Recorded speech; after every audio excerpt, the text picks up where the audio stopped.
It was a remarkable 9-game stretch with 8 victories for NYCFC, firmly climbing back into the Eastern Conference playoff race. But consecutive losses to Columbus and LA have City hungry to bounce back. That opportunity presents itself tonight in Music City as the boys in blue do battle with Nashville SC, who have scored points in 6 of their last 7 matches. It's time for NYCFC Pregame Live. Here are Glenn Crooks and Matty Lawrence.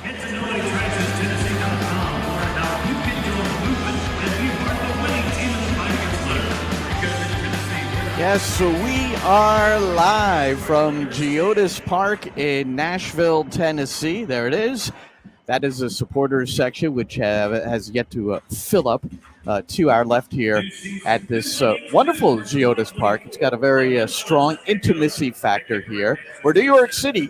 It's been a short all-time series, 4 games in all, and the home team is unbeaten in all 4 games.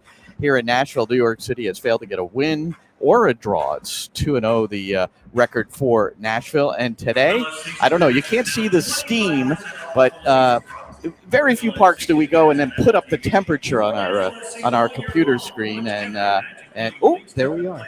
So to my left, it's 92 degrees. But Matty, only 41% humidity. I'm Glenn Crooks, Matty Lawrence. We've got the live commentary for you tonight. The New York City FC Network beginning at 8:15 Eastern with a pregame show featuring Nick Cushing. What's happening, man? What's happening is happy birthday the again. Party continues for me. This is like Argentina winning the World Cup, and Argentinians told me we will celebrate for 4 years. I'm wondering how. I'm celebrating my 50th celebrate. birthday, Yes. so I'm 60. So we've Till got you're 60, nearly man. another decade going. But no, the serious part is the heat. It has to be. I know footballers, sportsmen, sportswomen don't like making excuses of what's going on because it's the same for both teams. But look, the same for both teams, and it's 92 degrees. Yes, you're saying the humidity is only 41%. That's what it says, but it feels a lot more hot and humid than that. That is for certain. Real feel is up around 100 degrees. The good thing for the players is, and as you can see on your screen, the fact of the matter is that the pitch is pretty much already totally in shade. That's going to ease things a little bit. But yeah, those conditions make things very, very hard, especially when you've just flown from East Coast to West Coast to play LA Galaxy, get beaten, get a little bit humbled, I think, against LA Galaxy. And then you've got to fly all the way back from West to East again into this heat, into this humidity, and then play. I think that makes things incredibly difficult as an athlete of any ilk to come and play to the best of your ability. And in fact, I will go one further and say you cannot play to the best of your ability when you've gone through what they've been through in terms of traveling. This reminds me, it always does too, in these compact stretches of matches on the collegiate level. I'm not sure how it was with you, but you would play early on in my collegiate coaching career, you'd play Saturday, Sunday all the time in the leagues that we were in. Then it became Friday, Sunday, and then near the tail end, Thursday, Sunday, because the NCAA started to recognize that there were massive injuries, but inevitably the Sunday game was slow, not well played, insipid. It was because the teams really were exhausted. As we've just discussed how old I am, I went to college here a long time ago, 1992 I joined. So we would never, I don't think I ever had a Saturday, Sunday, but I had many Friday, Sundays or Saturday, Mondays, and then Saturday, Tuesdays. And look, let's be honest as well. That's a $50 fine. That is by the a way. $50 fine. That's my girlfriend. She can pay for that. And it is impossible, as I say, to play to the best of your ability. That's for certain. When you have gone through, a torturous or hard game, especially if you play some of the conference games, you play one on Friday night, one on the Sunday night. So New York City's coming off the 2-0 loss at Los Angeles, Dignity Health Park, and now it's Geodis Park in Nashville. Turns out that these 2 fields are the largest in dimension in Major League Soccer. So the pregame show with Nick Cushing, I pulled this clip to talk about field size. This one is going to be different again. It's going to be 30 degrees. This is the biggest pitch in MLS. And I think it's 17% bigger than Yankee Stadium, this field. So that gives opportunity, but that also brings challenge. So, you have to work through those different challenges in MLS. Now, I learned that both the Galaxy Field and Nashville, Geodis Park, are the two biggest fields in the league. Is that right? Yeah, LA Galaxy is 12% bigger than Yankee Stadium, and Geodis Park is 17% bigger than Yankee Stadium. So wow. So you always hear about teams coming into Yankee Stadium, and of course every opposing coach has something to say, and sometimes even the players. But now you're having to deal with it too. I mean, I would imagine you like a bigger field, but at the same time you have to deal with it. Yeah, as the coach, I don't really think so much about it. I have a performance team that leave no stone unturned, so they report all these different things, whether it be how it's going to affect our numbers, our pressing, our build, all the good and bad. To me, you just have to go and play, and you have to make sure that you play the game that's in front of you. We have a good physical ability about us. We have a good technical ability about us. So if it's a big pitch or a small pitch, both teams have to play on it, right? But I think the guys in the performance team like to go through these real small details. They call them the 1%ers, right? So I'll leave that to them, and then we'll concentrate on the football. High performance guys. I mean, they're even taking measurements of the field to calculate over this short period of time, what might happen, maybe as far as rotation within the starting 11, how many minutes somebody plays at the start, or how many minutes somebody has to come in as a reserve in the second half. Those things are really scientifically, specifically, as he said, the 1%ers. It's interesting, right? And look, when you hear the massive differences in sizes of pitches, we know Yankee Stadium's incredibly small, but to hear that this pitch is 17% bigger, it's nearly a fifth bigger than Yankee Stadium. We saw Matty earlier, and you could tell he was like saying, well, this is where it is at Yankee Stadium, and this is where it is here. And I think he then almost spaced it out or paced it out to say, I think he was saying this is LA Galaxy, and then there was still another yard or two until the next one. Yeah, look, that's massive differences, and that really hurts when the pitch or that you're playing in the conditions like they are, 92 degrees, 40% humidity, and you've done the travelling, and you're at a bit of a low ebb because of 2 losses previously as well. I think generally a big pitch should suit NYCFC because they've got players who can attack space when dribbling. I know Hader, Malachi Jones, I know he's not starting. Even Bakra loves running into those channels. He is starting today. So it should suit NYCFC. If it's game number 10 of the season, when they've just played away at New York Red Bulls 7 days before, it's a bit different when they played at LA Galaxy 2,000 miles away just a few days ago, and now in this heat as well. So yes, both teams have got to deal with it, but I certainly think it suits Nashville SC more, and especially because it's their home territory, their home turf. They understand the stadium and the size and shape of the pitch, of course, as well. Well, you mentioned Bakra in the starting lineup, so the lineups are out. It's Freeze, Risa, Martins is back as the captain, O'Toole, Ilinich will replace Tavon Gray, James Sands, Maxi Morales is making his first start since September the 2nd, 2023. That was against Vancouver at Yankee Stadium. That's when he tore his knee, subsequent surgery. He's had 3 consecutive reserve appearances, and now we'll get the start next to Santi Rodriguez. It'll be interesting to see how that's constructed. Keith Parks and Augustino Hader. Malachi Jones, big homecoming for him. We're going to get to him in a moment, but he is on the bench tonight, as is his 17-year-old brother. So the Jones brothers are on the bench here in their hometown, Nashville, Tennessee. But you mentioned Bakra. 1 goal in 994 minutes. He got the start against the Galaxy. You'd have to suggest that not a whole lot happened there. Alonso Martinez came in. Not a whole lot happened when he entered the fray as well. But it's something I brought up with the gaffer. At one point, do you maybe consider somebody else on a more regular basis? Fair question? Yeah, fair question, but I don't think it's now based off. We have considered the other 2 over a regular basis. Previously, Munsef did get a run of 8-9 games, and then since then, Jovan's had 2. Alonso Martinez played in Toronto. Alonso Martinez played in Philly. Alonso Martinez played, in the game.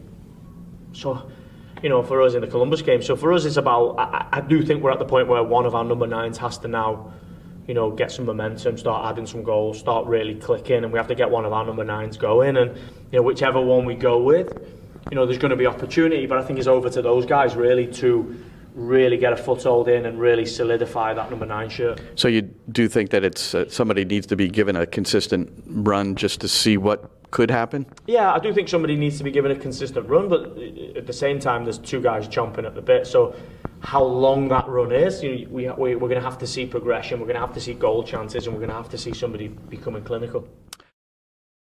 Well, they do have somebody that's become clinical to a point, and that's Alonso Martinez, who is second on the team with 6 goals, second to Santi Rodriguez, who has 7. So it's a somewhat curious choice for Bakrar to be the one maybe to get this consistent look, because it seems like he's already had that. That's how I pose the question in a way. And 2 players chomping at the bit. The other one is Jovan Mijatovic, who we haven't really discussed. Is he the guy that needs to be given a run at some point? And but how much longer do you wait? I think, as I asked Nick, I think it's a fair question. He kind of sorted it out that all 3 of them had a chance. But it's a fair question. You just said 1 goal in 994 minutes. That's what, 11 games of football, basically. So, yes, he has been given a fair crack of the whip. He's played in 11 full games. He's played in nearly every game of the season. Yeah. I think every game of the season when he's been available, that's for certain, nigh on. I think he's had his chance. I think he's had his chance, and he's proven that he can't take the chance. I do understand what the manager says when he talks about a centre forward. There's other things apart from scoring goals, but for me, I'm always going to judge my centre forward on scoring goals alone. We can work on everything else. We can't work on scoring goals. If you can't score goals, we're in big trouble. If you score goals, we can then work on your ability to defend. We can then work on your ability to close down a goalkeeper or join up defensively. We can work on all that. We can't create a goal scorer. If it's not there, if it's not genetically there, it becomes a struggle. And I do not want to castigate or denigrate Monsef Bakrar because I like the kid. I think he tries exceptionally hard. But let's be honest, if all it took to become a professional athlete was trying hard, we'd all be playing in the NFL or the NBA. Because that's the bare minimum, isn't it? Right. To try hard. I always told players, we're not going to give you a gold medal for your effort and consistency in that area. That's the expectation, and then you have to produce. And you look at Alonso Martinez, so he has 6 goals in 482 minutes, which is about a goal every 80 minutes. Yes, and so less than a goal a game. More than a goal a game. More than a goal a game. Yeah. So it's just, and then Bakrar's sitting at 1 goal every 11 games. Yeah. So it's, those are statistics. Those don't take into consideration maybe the fact that Martinez scored those goals against the San Jose Earthquakes, who, by the way, in the very next game, I don't know if you're aware of this, but Yuya Kubo was named MLS Player of the Match Day, FC Cincinnati, because he scored a hat trick off the bench. So against San Jose.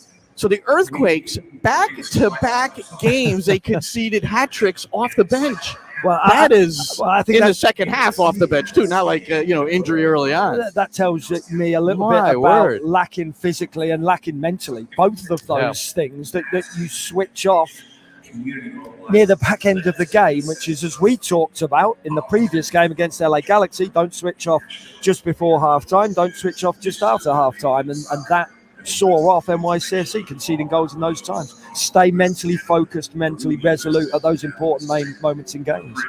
I'm Glenn Crooks along with Matty Lawrence. Beginning at 8:15 Eastern, 7:15 local, we'll have the live commentary on the New York City FC network, which is nycfc.com/radio. Also on the NYCFC app and the TuneIn app. And what you need to do is put on the beautiful picture at home of the Apple television broadcast and then sync up our audio, and then you've got it all if you want to listen to the English hometown commentary. Hometown, homecoming, Malachi Jones. I mean, the story now is well documented, but he and his 6 brothers and 1 sister, orphanage, Sierra Leone, adopted by a family in Nashville who already had 3 other children. So there's 11 kids in this family. And Malachi Jones and his brothers, they played locally, club, high school. And then Malachi went to Lipscomb College and Lipscomb University. And he was drafted 8th overall in the first round by New York City FC in the most recent MLS draft. And now he gets this chance. And he had this circled on his calendar while he was in LA. Well, he talks about it here, but we addressed Malachi yesterday about the chance to come home.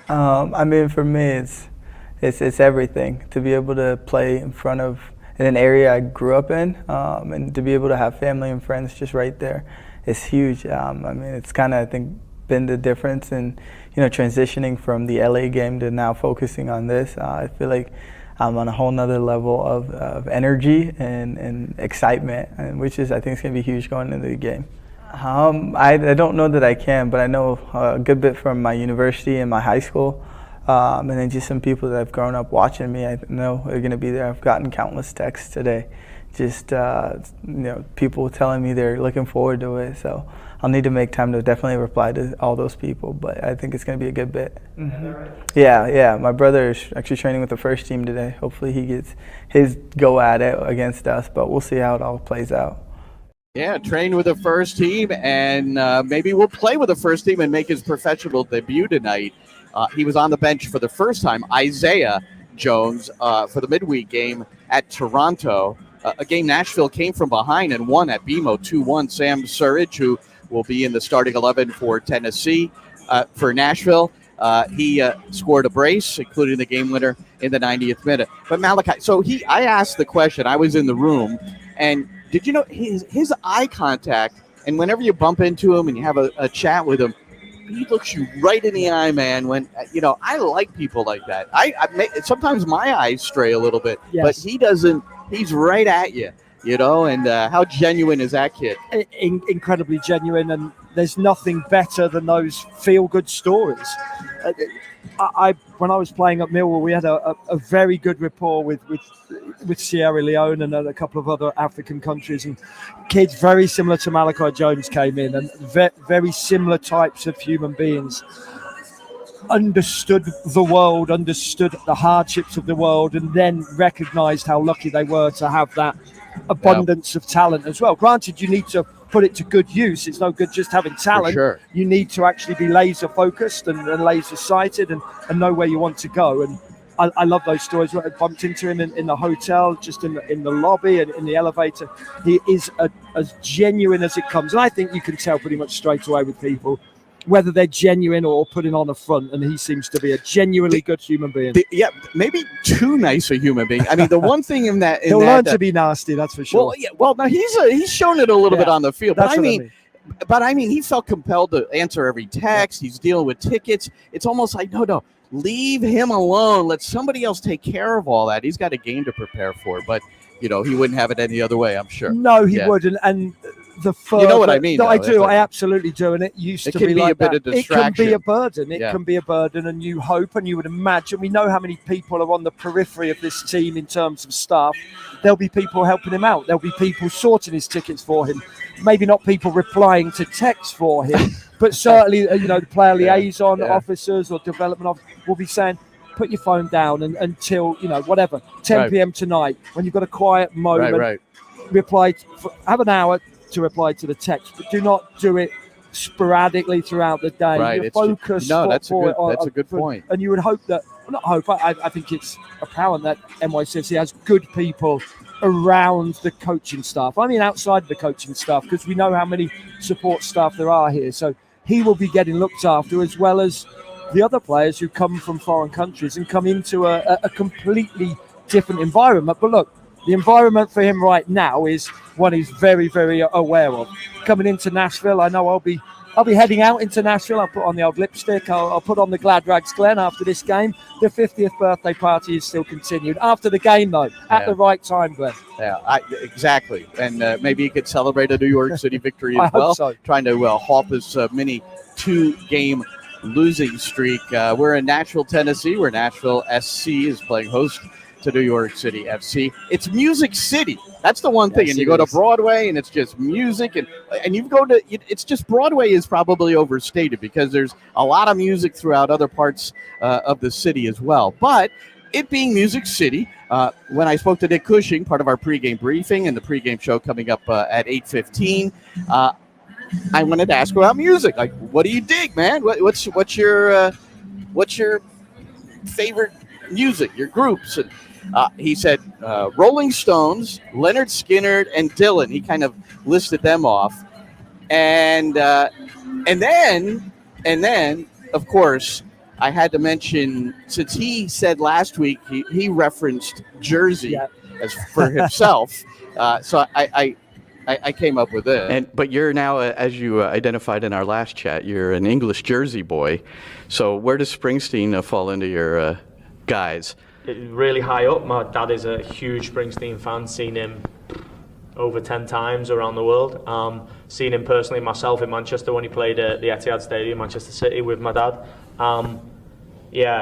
Incredible artist. It's really hard to pick your favourite song because he's got so many, but I'm a huge Springsteen fan. All right, we can continue then.